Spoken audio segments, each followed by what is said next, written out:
চলুন আজকে একটা বেশ কঠিন ইংরেজি শব্দকে ব্যবচ্ছেদ করে দেখি এমনভাবে যাতে শব্দটা একেবারে মনে গেঁথে যায়।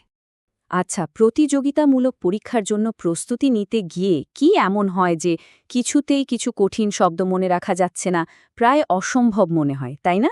চলুন আজ ঠিক এই সমস্যাটারই একটা সমাধান খোঁজা যাক।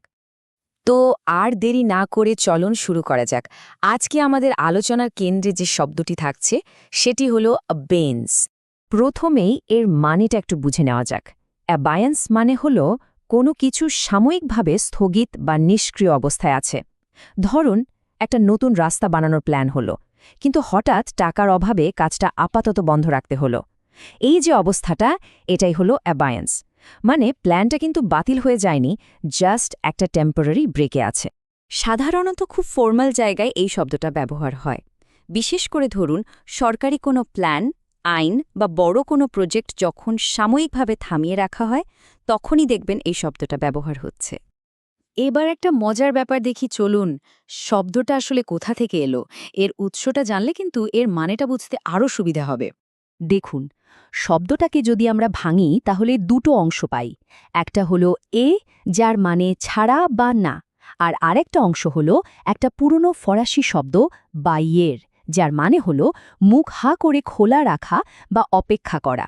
তার মানে কি দাঁড়ালো?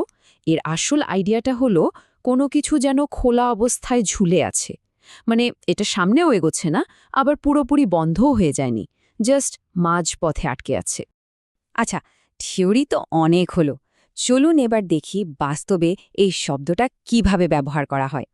যেমন ধরুন এই বাক্যটা, দ্য প্রজেক্ট ইজ ইন অ্যাবেয়েন্স। এর মানে হলো প্রজেক্টটা আপাতত স্থগিত রাখা হয়েছে, কাজটা বন্ধ কিন্তু বাতিল হয়নি। ঠিক একইভাবে কোনো আইন নিয়েও এমনটা বলা যেতে পারে, দ্য ল রিমেইনস ইন অ্যাবেয়েন্স। এর মানে হলো আইনটা আছে, বইয়ের পাতায় লেখা আছে, কিন্তু সেটা কার্যকর করা হচ্ছে না, মানে প্রয়োগ হচ্ছে না। আর এই স্লাইডটা দেখলে বিষয়টা আরও পরিষ্কার হয়ে যাবে। দেখুন এর সমার্থক শব্দগুলো কি কি। সাসপেনশন, ডরমেন্সি, হিয়েটাস মানে স্থগিত অবস্থা বা বিরতি। আর ঠিক তার উল্টো দিকে আছে অ্যান্টোনিমস বা বিপরীতার্থক শব্দ।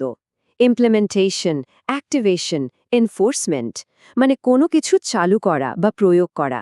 কি দারুণভাবে পার্থক্যটা বোঝা যাচ্ছে, তাই না? এবার আসছি আসল জায়গায়। এই শব্দটা চিরদিনের জন্য মনে রাখার একটা দারুণ কৌশল। বিশেষ করে যারা পরীক্ষার জন্য প্রস্তুতি নিচ্ছেন, তাদের জন্য এটা খুব কাজে দেবে। এটাকে আমরা বলতে পারি একটা স্মার্ট শর্টকাট।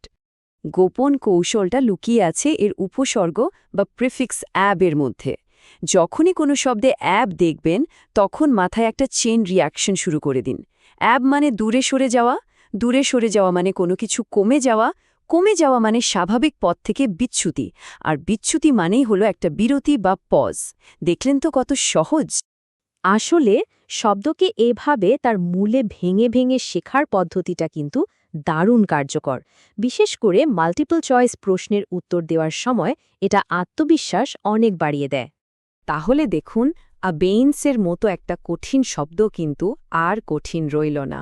এর সমাধানটা তো এর নজির মধ্যেই লুকিয়েছিল।